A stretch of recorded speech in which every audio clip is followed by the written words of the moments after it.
si fiican ii dhageyso.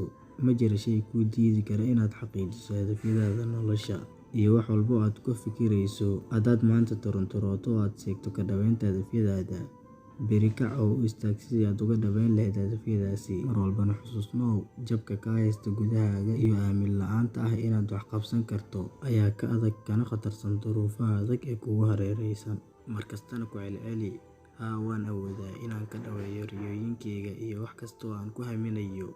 Haa waan awoodaa inaan ka dhaweeyo hadafyadayda.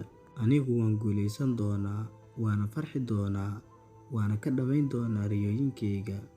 Waxaan noqon doonaa qof bulshada uu ku dhex nool yahay ka dhex muuqda. Waxaan noqon doonaa qof wanaagsan, wanaaggana lagu soo xasuusto. Waxaan horumarin doonaa nafsadayda. Waxaan noqon doonaa qof qalbi wanaagsan oo bulshada uu la nool yahay wax tara. Wax walba oo khayr ahna waan samayn doonaa anigoo cidna uga baqaynin biidhnillaah.